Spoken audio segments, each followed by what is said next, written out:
Welcome to the Power of Music podcast, brought to you by JM International. Get ready to explore conversations with those making a difference through music. Hello and welcome everyone to the JM Jeunesse Musicale podcast, a global network of NGOs that empowers young people through music across all boundaries. Today we are recording from the beautiful Liszt Academy in Budapest, where JMI is hosting the Encore Classical. My name is Ricardo and I'll be your host, and for this episode I'm joined by Omar Shahryar.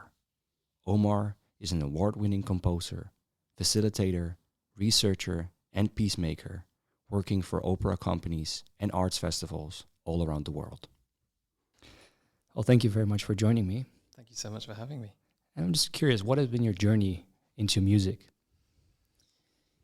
My journey goes through past lives and things that I've inherited. Basically, I started learning the piano at about 6.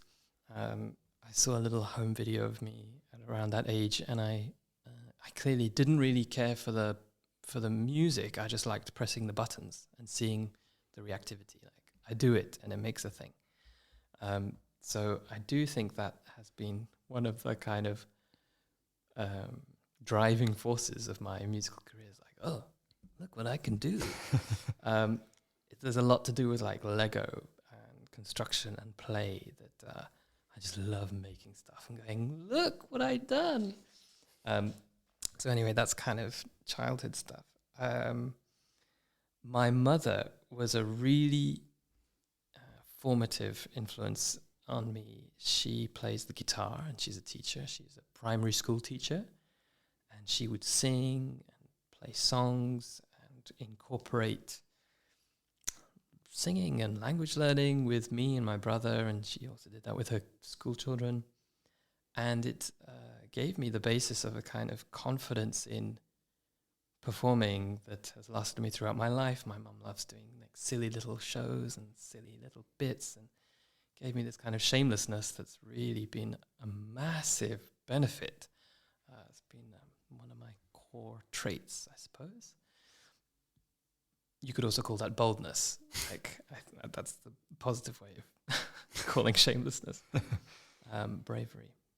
And then at the age of 7, me and a classmate were part of a class that submitted some songs to a national competition in the UK, and we won this competition, this songwriting competition, A Song for Peace, and we won a keyboard, and the whole choral festival sang our song. And it was only at university, I think doing my master's, I realized for the first time in my entire career, feeling like I'm a songwriter from the age of 7. My mum basically wrote that song, or at least she used her skills in knowing what a good hook is, what a structure for a verse versus a chorus is, why repetition in your lyrics is good. She taught me all of that at the age of 7, and I just, from that age, with that little, quite a lot of validation, just flew with it. I was like, I'm a songwriter now. So come to my master's, my PhD, studying composition, specializing in opera for young people, I realized that actually I'm just continuing this tradition that my mum gave to me, the seed that sprouted, and I'm really hoping that through my work I can fool young people into believing that they're all brilliant songwriters and composers until the point where they realize that that is what they are. And so that's my path in a nutshell. It's a wonderful story. As JMI is all about empowering young people, and it seems like you've been working for the very young. I know you also won a YAM award. Maybe can you say a bit about that? How was that? The YAM award was, I think, one of the greatest moments of my life. Yep, definitely. To have the recognition of not just my peers, but experts in the industry to say that this is the best of this year's cohort internationally of operas for young people felt like I was seen for the first time. I think that was the first prize that I have ever won. It's the first thing that I've ever won. I've spoke a little bit in my presentation today in the Liszt Academy about how, as an artist, as a composer, I feel I've never won, certainly in my early career, never won anything. Never got something handed to me on a plate as a composer. Nobody was begging me to be a composer. It was me who wanted to be a composer. People were actually begging me to be a stage director. I was getting loads of work. And when I said, no, I want to be a composer, everyone around me was like, why? And the answer is because I want to. I have to. It's the only regret I'll ever have if I didn't try.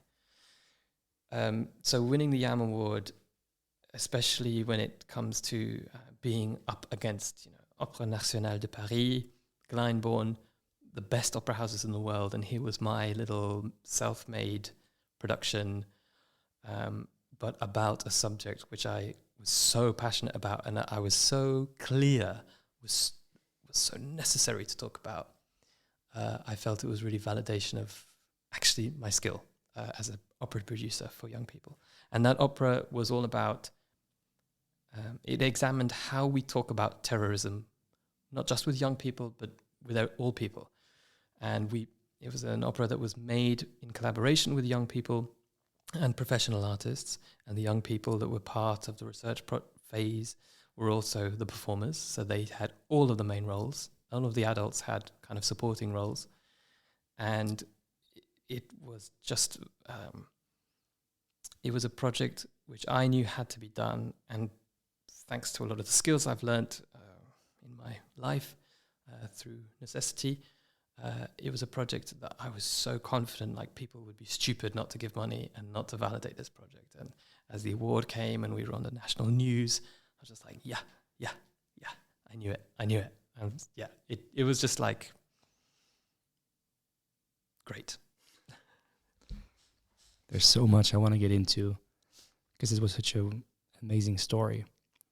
I think the first thing I want to ask for people listening, young musicians, old musicians for that matter, anyone, non-musicians, cultural leaders, you felt that this is something you need to do and you say, I will regret if I don't do it. And then you did it. And I think a lot of people then don't do it. Can you maybe tell a bit about that process? How do you feel that? How do you stay connected to that? And how then do you actually do it? Well, I guess if I understand your question in terms of how do you feel connected to that impulse, I feel like there came a point in my life where I was actually really lucky to come to a crossroads where I was doing really well as a stage director, which was something I was good at. I was getting a lot of work. But in order to make a career shift, I would have to make a big, risky jump to start to really produce a lot more of my stuff rather than being an assistant. And that was a risk I knew was inevitable. I had to take it if I wanted to progress. But that felt to me like equivalent in terms of leaping into the void. Equivalent to actually pursuing what I wanted to do. Both were a leap into the void, and there was a process of me weighing up. If I see myself at 80, retiring at 80, if I realistically project, and I'm a director, if I look back on my life, will I regret not being a composer? And if I project myself as a 80-year-old composer looking back at my life, will I regret not being a director? And it was very clear for me. I would always regret not trying to be a composer. So it was, on the one hand, very clear, but there was a large journey of empowerment that was by not at all automatic. I consider myself incredibly fortunate to have come across a milieu, a group of people who who were philosophically united. It's kind of a philosophy that united the group of people that I met. And their philosophy was just to encourage authenticity as at all costs, in a way. Everyone different. Everyone finds their own authenticity. And it took about 6 or 7 years for me to really absorb that message that I just have to be me at all costs. And then, as I say, as the career crossroads came up, I was like, okay, it's now or never. Or, I mean, it's now. It could be later, but it really has to be now while I'm young and I don't have... Back then I was young. I'm still young. But back then I was younger. I don't have the responsibilities. I have nothing to lose and everything to gain. Then I did actually lose a whole bunch. I was not ready for that. In switching careers, I made the foolish assumption that people would just hire me because I said, now I'm a composer.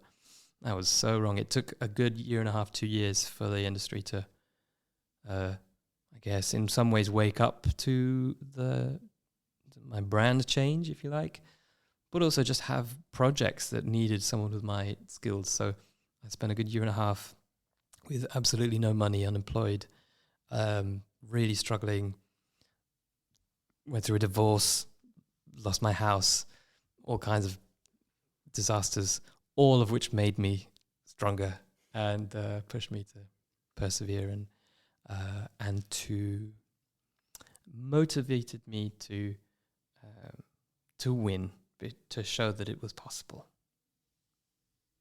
Yeah. Perhaps a very tricky question, but if there's someone listening who feels there's an urge, there's a spark, how does this person know that it's more than that? It's their path. Really good question. At the time, if you had asked me this 10 years ago, or close to the time where I made this decision, I think I would have said it's just an urge that will just won't go away. Well, let me put it this way. I often like to have conversations with myself and ask myself and detach the response as if I'm talking to someone else. So I have a literal conversation with myself. How are you, Omar? I'm okay, but today was a bit of a struggle. Oh, really? Why was that? Have the conversation. Because you can, or I can, use the inquisitive part of my conversational habit to really dig in to what the other Omar is maybe even refusing to say. So you can genuinely ask yourself, what do you want? And actually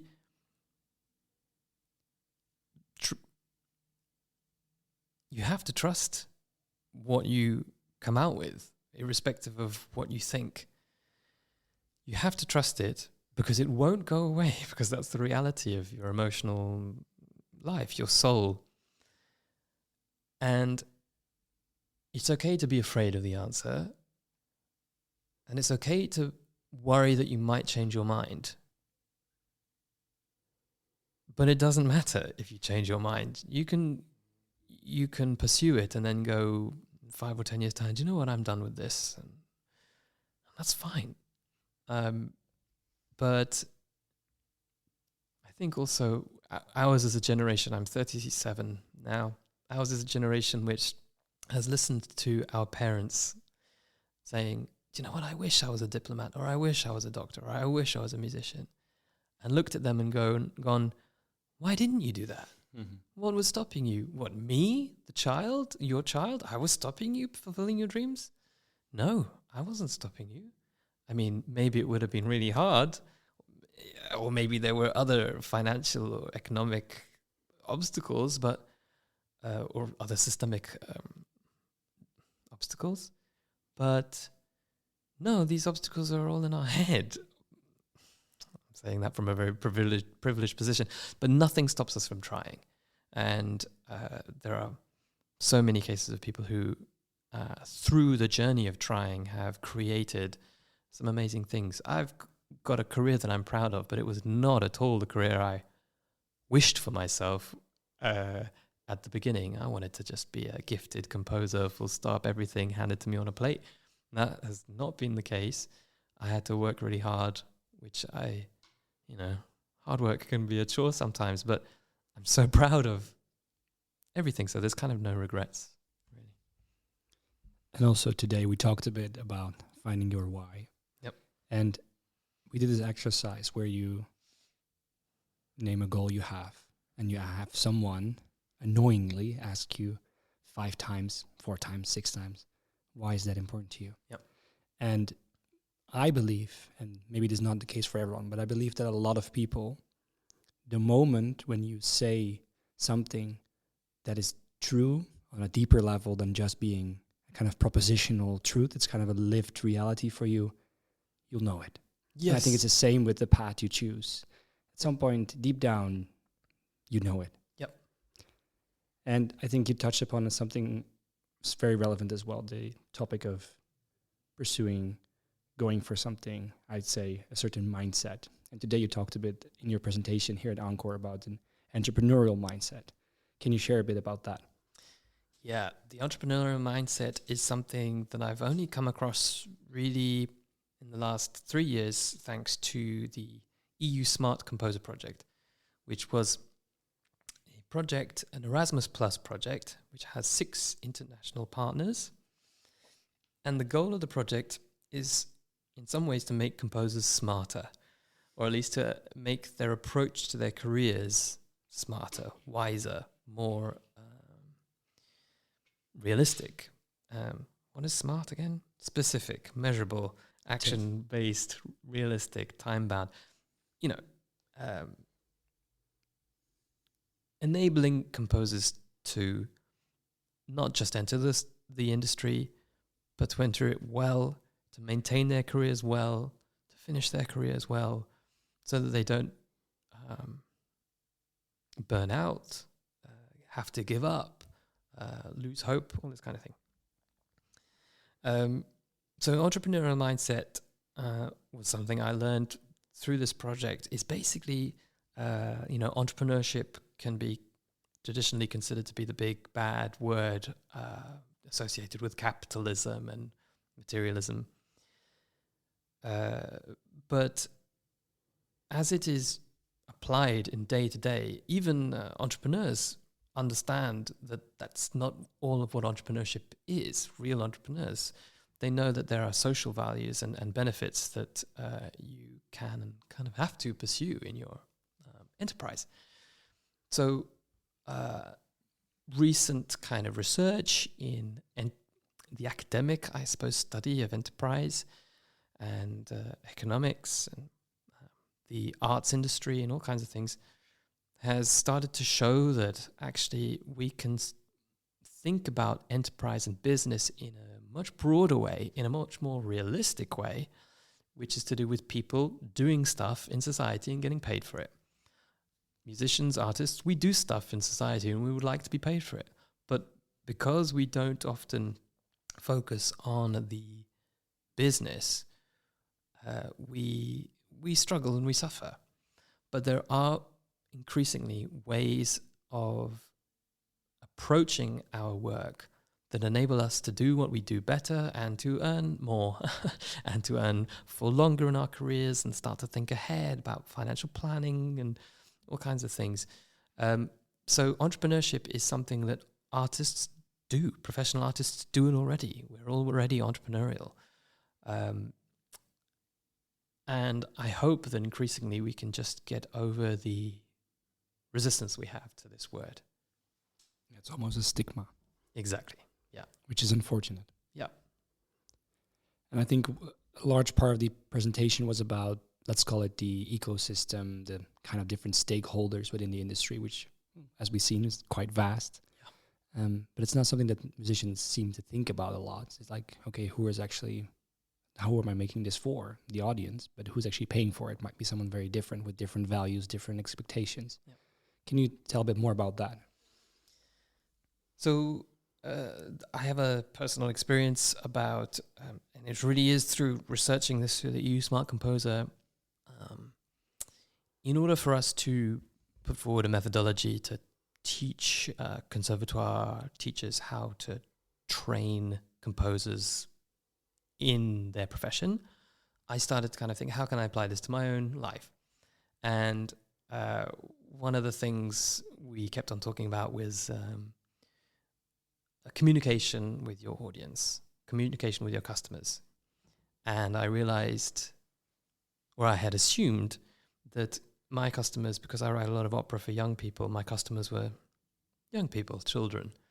And through this process of analysis, I realized actually they're not the ones who pay me.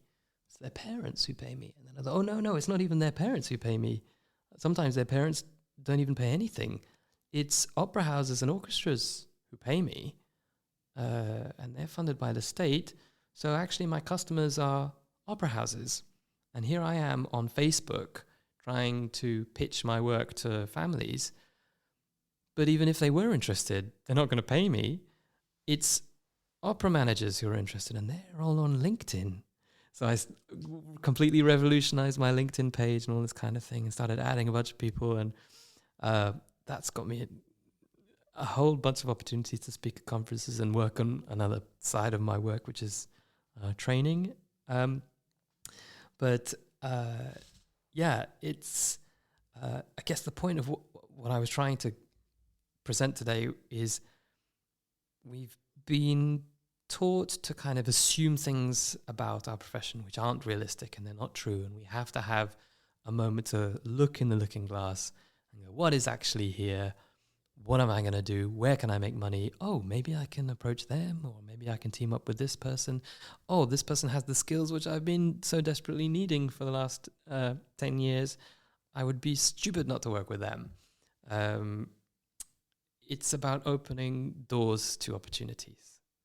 That's what entrepreneurship for me is really about. And to continue the topic of mindset, just before the interview started, we spoke a little bit about imposter syndrome. Yep. And I think that in any competitive environment, and the music and classical music space is certainly no exception in that regard, that is a very prevalent issue among many musicians and people working in the cultural sphere. Can you say a little bit about what sparked our conversation, if you're comfortable? And yeah. So I've coming out of the List Academy today, having given a presentation on entrepreneurship and entrepreneurship for artists, having given a little bit of coaching to certain participants and spoken to other speakers about things we share and our values and our approach.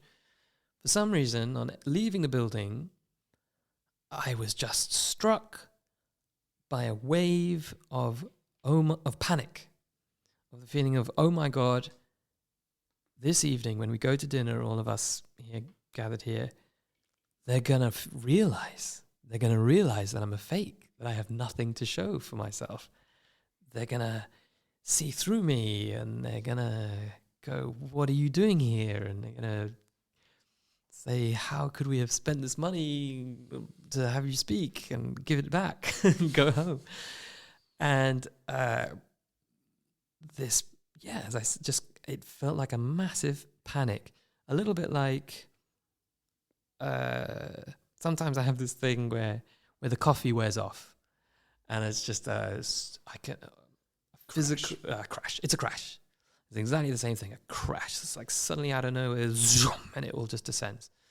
And thankfully, I came across imposter syndrome as a concept while I was doing my PhD. It was one of the first things that they said to all of the PhD students. You will experience this at some point. Be ready. It's going to happen. And so glad that they said that, because when it happens and you know what's happening, it's not the end of the world. It's just a crash. Go and buy yourself a Mars bar or whatever, listen to some nice music, chill out, have a bath, whatever. Just ride the wave. and until it's gone. And is it gone? Do you know what? I don't think it's gone right now, but it doesn't matter because I know what it is, and I think it's just fatigue as well. I'm just a little bit tired and run down, and I know that I'm going to wake up super fresh tomorrow. It's going to be great. You will feel the reverse of a imposter. Yeah. I know what that is. A specialist, an expert. Again. Well, I think I'm going to feel even more glad about the fact that I spoke about this today, because and that I know that I contributed something of value, both at my presentation today and in the fact of just speaking to it now, because my feelings and how I feel about myself right now are not a reflection of who I am. I could feel good or bad about myself right now, but I know through hard determination that I am proud of what I'm doing in spite of how I feel. Yeah. No, but I know exactly how you feel because I have experienced it several times as well. Heck, the first time I was doing the first podcast, because I said yes to it. I was like, yeah, that sounds exciting. I thought new challenge, new opportunity. And then I was doing the first. I was like, how does this go? What do I actually do? No idea. And I was like, they're going to find out that I've never done this before. And they're going to be like, hello, why are you taking my time away asking stupid questions? And then I realized, funny enough, that the first person I interviewed was Celia Fisher from the International Music Council, the first one. She was much more nervous than I was. What? And I was like, oh yeah, she's also, speaking and we're just having a conversation and she's also never done this. And I think that people who are reflective, slightly perfectionistic, or not so slightly, are just very prone to certain, especially when you're tired and I think also it has to do with the fact that if you do a presentation and you have this adrenaline because you work towards it and then it wears off and you're like, first there's an applause, you're like, oh, that went well. Yeah. And then it wears off and you're like, but did it go well? Yeah, exactly. I've heard that called post-show blues. Sure. And my wife, who's not a performer, every time I have a performance and I'm a little bit depressed afterwards, she doesn't quite understand it, but everyone in the performing arts understands. After every show, I've got a friend who, after every show, he has to give himself a week at least of mental health care. He sees no one, he watches his favorite movies, he rests, he does everything he needs to do to just take care of himself that week. Because exactly as you say, it's the come down, the crash of adrenaline. You remind me also, when you talk about Celia Fisher, of a conference that I attended run by Improbable Theatre. They have this in London. There's this theatre company called Improbable, and they run an event called Devoted and Disgruntled, and it started out as a kind of chat, like an industry chat for people who were devoted to the theatre but extremely disgruntled with the theatre industry. And they ran one of these sessions for the opera industry in 2017, maybe? I can't remember. And I attended, and it was at a time when English National Opera was going through a humongous crisis. Absolutely catastrophic for them. And there was all kinds of emergency bells ringing. And so English National Opera had the guts to run a Devoted and Disgruntled in their space. And everyone who was everyone in the opera industry was there. And me. And a bunch of other kind of starting out professionals. And there were two life-changing realizations I had at that conference. And I shared this earlier today as well. One of these realizations. The first one was that we kept on asking, me and the early career graduates, whatever, we kept on asking all of these experienced people, how do we get more experience? How do we get to where you got? And they just kept on avoiding the question or saying something which didn't make sense because it kind of was beyond our expectation. But for me, the most concrete way that someone said it was, well, just do it yourself. Just do it. Why are you waiting? Why are you waiting for us?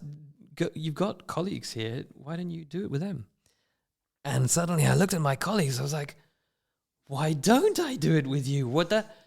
what the hell am I waiting for? I want to compose something. You're a director. You want to direct something. You're a conductor. Why don't we team up with the other ensemble, and you can conduct their ensemble. They get to work with the director. I get to compose something with you. We could all work together and create a little partnership and apply for money together. And that's exactly what I did. And it's been this like ridiculous no-brainer, but we're just not trained to think that way often as artists. But absolutely, yeah, just don't wait. Find people who want to do what you want to do too, or compliment you. Just do it until you get so good at it that people were like, oh, I want this guy to do that again. And that's exactly what's happened. And then the second thing, talking about imposter syndrome, which we learned. So English National Opera was going through this massive crisis, and all of these chief executives of all the national opera houses in the UK were there, and a bunch of consultants and all these high-level people. And we were all talking about what's to be done. And it was so obvious that nobody knew what to do. Not a single person in any position knew what to do. And I was suddenly like, oh my God, they know almost as much as me, which means I know almost as much as them. So what's the difference between me and them? Oh, it's pretty much just to do with experience and skills and all kinds of different things which you learn. Of course, they get paid representative of things that they've hopefully proven that they're capable of. Sometimes not. But anyway, but my perspective of like, actually, here's me asking these big shots, how do I get in? As if I'm standing outside a shop with my face pressed against the glass going, how do I get in? I've been in for years. You just didn't know it. I just didn't realize. And so why am I even asking this question? I'm already in. I'm basically the chief exec of Omar Limited, Like, it's not the same level of responsibility, but it is the same level of importance. I am the next generation. And those guys used to be young. So, we are all in this industry together. So I need to stop putting myself down and pretending like I'm on the outside when I've been in the inside for ages. And I really hope that I can share that with as many people as possible. You're already on the inside. Stop waiting and just do it. It doesn't have to be at the Royal Opera House or whatever. It can be anywhere. You just need to do it. I think that's wonderful advice. So for the listeners, look around. Are you already in? Maybe you are. You're already in. Check who else is already in there with you, and you can go, hey guys, do you realize we're already in? Let's do it. What should we do? Yeah. Let's do something. Yeah, that's it.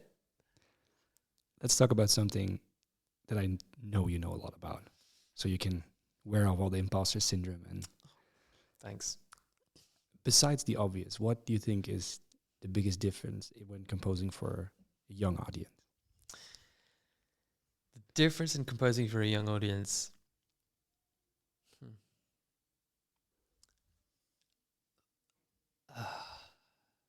I gave you too much pressure with the no. With the I really do know, but I think, what's my hesitation? Okay, so I'm going to reveal the secret. Mm-hmm. There is no difference. It's just that with adults, they can pretend that they like it, but children can't pretend. So composers can get away with writing music that nobody likes because adults will not like it, but they'll get some kind of value out of it. So my theory is actually, and one of the motivations for me to study a PhD in writing music for young people was to actually write music that connects to everyone. Because if it connects to children, it will connect to everyone. But if it connects to adults, it won't connect to children because adults will put up with bullshit, whereas children won't. So it's actually a kind of reversal on the question. There really is no difference. The only difference is in how the audience perceives it. So I really feel confident that by writing music which is authentic for me, that has enough of the kind of things that I want in my music, it will appeal to everyone. The fact that I specialize in opera for young people is a little bit to do with the processes that I apply rather than the music that I write. So, but again, that applies to adults as well. It's just that when you present something to children, you have to take into account the context. They have to have the keys to open the door for your artwork. You can't just dump it in front of them like we do for adults. But again, you can't even really do that for adults. So this whole kind of specialism for opera for young people is a bit of a misnomer. Really, my specialism is opera for humans. That's it. And I've said this on the podcast before, but when I was at YAM sessions earlier last year, the showcases, some of them had children there. And for me, watching the showcases is fun, but watching the purity of the response of the children, that is something out of this world. Yeah. When is the first time, can you remember that you were watching the audience, young audience, watching yours, and you felt that like, oh, I did something there? Ooh, in terms of being a composer, I think there's two answers for me. One is my composer hat on, where I was the composer and I composed something and I watched some kids respond. But for me, actually, before I talk about that, that's a consequence of what was like a micro performance for me, because I'm also an educator and I lead workshops. And I think a little bit of a story. I was employed by a bunch of opera houses to run introduction to opera workshops. But even going further back, as I said, I've always done what my mum did, which is basically to make things fun, silly, engaging. And I did that for years and years and years. Especially at university, I had the great opportunity to go to a university in York, which had a student-run group that ran workshops for kids, or in hospitals, or with old people. And it was student-run, and I learned so much from the other students who would run workshops. And I learned everything from them about, like, making something fun, presenting something so that kids can engage with it. So just kind of by accident, from the age of 19, 18, I was able to see, like, oh yeah, when I present something like this for kids, they just love it. They go mad. I ran a Brazilian percussion workshop for a school in Yorkshire 1 year, in 2003. And the next time I went in, the following year, the teacher said, they replaced the word cool with Omar. So that was what else can I say? Like, it worked. You still have imposter syndrome? I know. I know. But like, so that ability to see, like, okay, if I present some music like this and then kids respond, gave me so many different experiences of going, okay, so I can do this in a workshop. My PhD was an opportunity for me to consolidate that with those skills with composition. So my first piece for my PhD was for primary school kids, and I knew it was going to be a massive success. I don't think the school realized how mind-blowing it was going to be, because after they'd seen the show, it was called Lizzie in the Dark, and it was all about how to overcome being afraid of the dark. The kind of, first there was kind of ecstatic, joyous applause, but there was just shock from the teachers, like, we've never seen anything like this before. And again, as I was kind of saying about the prize, like, there comes a point where you know what you're doing, where you're like, I know exactly what to do here. And just have to fight the imposter syndrome, which tells you that you don't. If people want to find you, or if people are like, wait, I'm also on that side, I want to work with you, where can I find you? So I've got a website, which is my name, omarshahryar.info. That's Omar, and then a really hard to spell name, SHAHRYAR.info. But actually, it's much easier if you just type in Omar Opera Composer. There's basically only one, and it's me, Omar Opera Composer UK. I will come up. I've got a new website which is coming out in the next few weeks, which integrates a lot of the kind of branding and communication stuff which I've been learning the last few years. So I'm very excited about. That is the best way to see some of what I do and get in touch with me. As always, the last question. What is the power of music? I've been very excited about answering this question. For me, the power of music is that the humans that use the tool. It's a tool that allows humans to be really themselves. But the power of music is the humans that use it. And I used to believe music in a kind of religious way is the thing that saves, salvation. But it's the people who use it.